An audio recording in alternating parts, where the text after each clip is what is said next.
Bismillahirrahmanirrahim. Assalamualaikum warahmatullahi wabarakatuh. Perkenalkan, nama saya Muhammad Nur Alamsyah dari Program Studi Bimbingan dan Konseling Fakultas Ilmu Pendidikan Universitas Negeri Makassar. Saya angkatan 2018.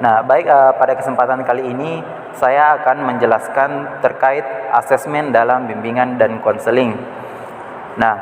Menilai atau melakukan asesmen merupakan bagian yang sangat penting dan strategis dari bimbingan dan konseling. Pelaksanaan asesmen harus dilakukan dengan hati-hati sesuai dengan kaidahnya. Kesalahan dalam mengidentifikasi masalah karena asesmen yang tidak memadai akan menyebabkan treatment yang gagal atau bahkan dapat memicu munculnya konsekuensi dari treatment yang merugikan diri konseling. Asesmen selain bertujuan untuk memperoleh data-data konseling secara tepat, juga menelaah secara mendalam apa yang menyebabkan masalah konseling muncul. Asesmen juga dapat menantang seorang konselor untuk mengembangkan keahliannya dalam melakukan penilaian yang relevan dengan masalah konseling. Pemberian bimbingan akan efektif jika didasarkan pada data yang akurat. Jika konselor ingin melakukan kegiatan bimbingan secara efektif atau melakukan kerja apa saja dengan konseli, maka konselor harus mengetahui segala sesuatu yang ada pada konselinya tersebut. Lebih banyak informasi yang diketahui, maka konselor akan dapat bekerja dengan lebih baik dengan konselinya. Oleh karena itu, sebelum konselor memberikan konseling atau penyelesaian masalah kepada seorang konseli, perlu dilakukan terlebih dahulu asesmen, yaitu menilai atau mengenali konseli secara mendalam dari berbagai aspek. Hal ini sangat penting karena semakin banyak konselor mengenali konseli, maka semakin sukses pula tugas sebagai seorang konselor. Setiap konselor tidak dibenarkan terburu-buru dalam menangani kasus atau persoalan yang dihadapi oleh seseorang sebelum mengenal secara rinci tentang konseli tersebut serta persoalan yang sedang dihadapinya. Itu dia sedikit penjelasan atau sedikit pengantar tentang asesmen dalam bimbingan dan konseling. Selanjutnya saya akan menjelaskan beberapa jenis-jenis asesmen dalam bimbingan dan konseling itu sendiri. Yang pertama adalah angket. Angket merupakan salah satu alat pengumpul data dalam asesmen non-tes, berupa serangkaian pertanyaan atau pernyataan yang diajukan pada responden. Winkel mendefinisikan angket sebagai suatu daftar atau kumpulan pertanyaan tertulis yang harus dijawab secara tertulis juga. Angket disusun dengan tujuan untuk menghimpun sejumlah informasi yang relevan dengan keperluan bimbingan dan konseling, seperti identitas pribadi konseli, keterangan atau tentang keluarga, riwayat kesehatan, riwayat pendidikan, kebiasaan belajar di rumah, hobi atau informasi lainnya. Data yang diperoleh dalam angket tersebut berfungsi. Yang pertama adalah mengumpulkan informasi sebagai bahan dasar dalam penyusunan program. Kedua, untuk menjamin validitas informasi yang diperoleh dengan metode lain. Ketiga, evaluasi program bimbingan dan konseling. Dan yang keempat adalah untuk mengambil sampling atau sikap atau pendapat dari responden. Jika konselor memilih angket sebagai alat asesmen, maka penentuan responden perlu mendapat perhatian khusus, sebab bila salah, maka informasinya yang dibutuhkan dapat saja tidak diperoleh secara maksimal. Kedua adalah wawancara. Suatu teknik memahami individu dengan cara melakukan komunikasi langsung atau face-to-face relation antara pewawancara dengan istilah interviewer dengan yang diwawancarai dengan istilah interview untuk memperoleh keterangan atau informasi tentang individu. Wawancara berfungsi untuk menentukan latar belakang atau faktor penyebab terjadinya masalah yang dialami oleh konseli. Wawancara ini sebenarnya merupakan bagian dari wawancara konseling yang utuh, yaitu mulai dari identifikasi masalah, diagnosis, prognosis, treatment, evaluasi, dan follow up. Selain itu, wawancara juga berfungsi sebagai untuk memahami berbagai potensi, sikap, perasaan, pikiran, pengalaman, harapan dan masalah konseling, serta memahami potensi dan kondisi lingkungan, baik lingkungan pendidikan masyarakat maupun lingkungan kerjanya secara mendalam. Nah, interview bisa difungsikan sebagai metode primer, metode pelengkap, dan sebagai kriterium. Nah, bila interview dijadikan sebagai satu-satunya alat pengumpul data, maka metode ini berfungsi sebagai metode primer. Sebaliknya, jika ia difungsikan sebagai alat untuk mengumpulkan yang tidak bisa dilakukan dengan metode lain, maka posisinya pada kasus ini adalah sebagai metode pelengkap. Namun demikian, pada saat-saat tertentu, metode interview atau wawancara ini juga digunakan untuk menguji kebenaran dan kemantapan data yang telah diperoleh dengan cara lain, seperti metode tes, kuesioner, dan sebagainya. Dalam kasus seperti ini, metode wawancara itu difungsikan sebagai batu pengukur atau kriterium. Nah, yang ketiga adalah observasi.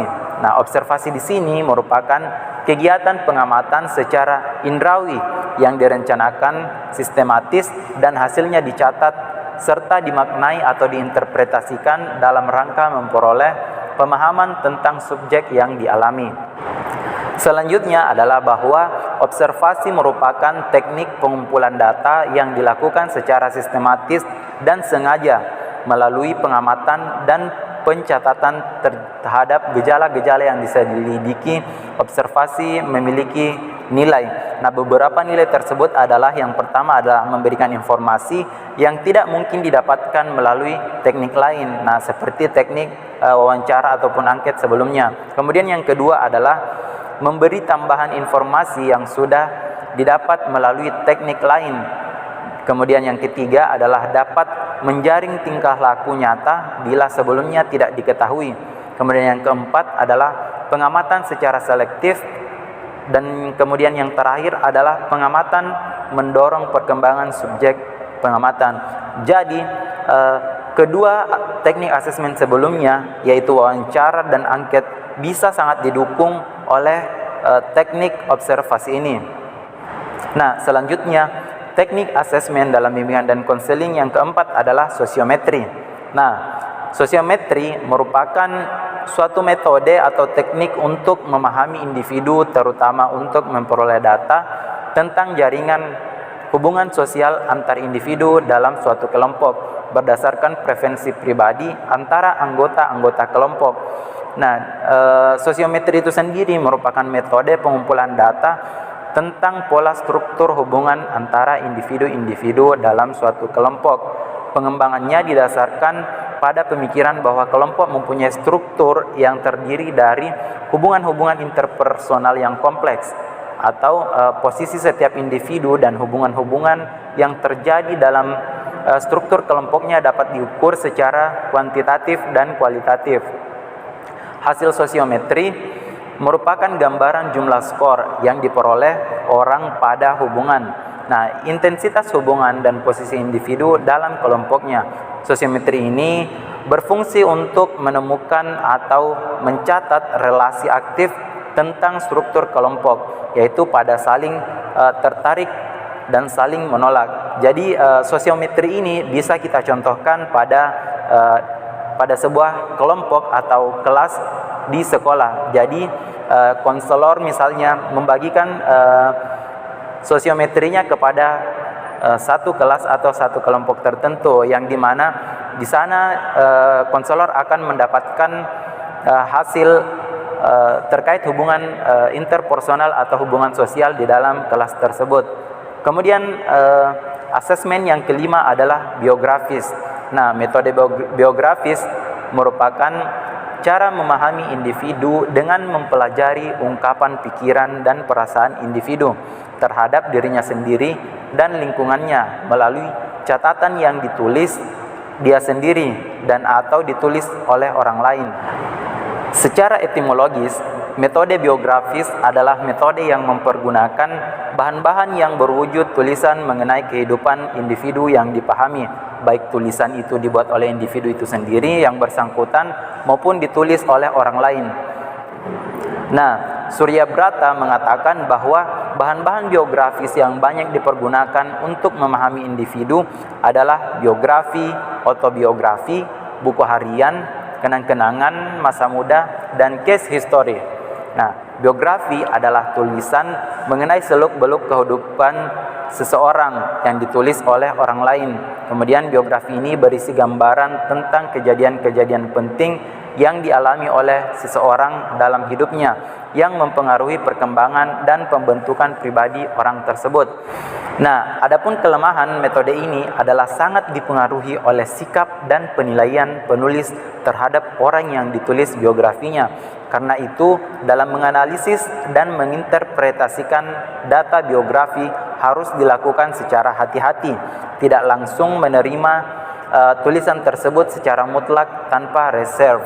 Nah, disarankan seyogyanya konselor tidak menggunakan metode ini secara tunggal, melainkan dilengkapi dengan autobiografi, buku harian, dan sebagainya. Nah, biografi sebagai metode untuk memahami individu mempunyai beberapa kelebihan dibandingkan dengan metode lainnya. Nah, adapun kelebihan-kelebihan tersebut antara lain yang pertama adalah data yang dikemukakan oleh konseli merupakan data otentik. Hal ini didasarkan pada asumsi bahwa konseli merupakan orang yang paling tahu tentang dirinya sendiri. Kemudian yang kedua adalah data yang dikemukakan konseli dalam bahan-bahan biografis ini memberikan gambaran tentang pengalaman dan pandangan dirinya terhadap sesuatu hal.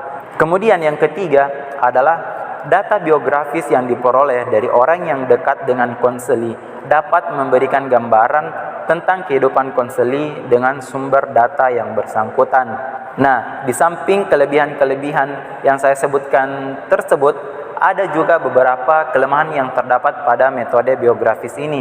Yang pertama adalah seorang konseli cenderung tidak menceritakan kekurangan yang ada pada dirinya. Kemudian yang kedua adalah sumber data yang dekat dengan konseli tersebut, terutama dalam hubungan emosional, bisa jadi tidak menceritakan kekurangan konseli. Dan asesmen dalam BK yang terakhir yang akan saya jelaskan adalah inventory. Nah, inventory adalah metode untuk memahami individu dengan cara memberikan sejumlah pernyataan yang harus dijawab atau dipilih responden sesuai dengan keadaan dirinya. Jawaban responden tersebut selanjutnya ditafsirkan atau dipahami oleh pengumpul data tentang keadaan responden, dan responden memahami keadaan dirinya sendiri. Kemudian inventory ini adalah merupakan sebuah instrumen yang digunakan untuk memahami tingkat perkembangan individu.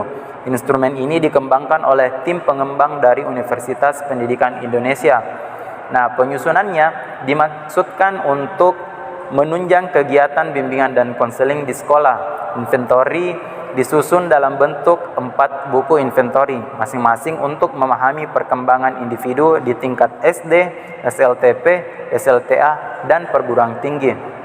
Dengan mengetahui tingkat perkembangan individu, diharapkan konselor memiliki kedasaran atau memiliki dasar bahwa program dan layanan bimbingan dan konseling di sekolah harus berdasarkan pada kebutuhan dan perkembangan individu.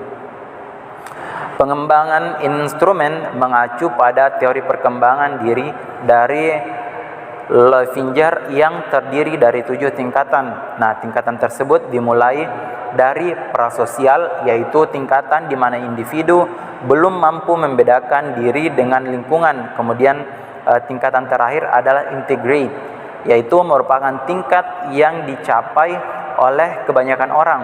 Oleh karena itu, bangun tingkatan perkembangan dalam inventory terdiri dari 7 tingkatan. Yang pertama adalah tingkat impulsif, tingkat perlindungan diri, tingkat konformistik, kemudian tingkat kesadaran diri, tingkat seksama, dan tingkat individualistik, serta tahap otonomi. Nah, demikian beberapa penjelasan tentang asesmen dalam bimbingan dan konseling.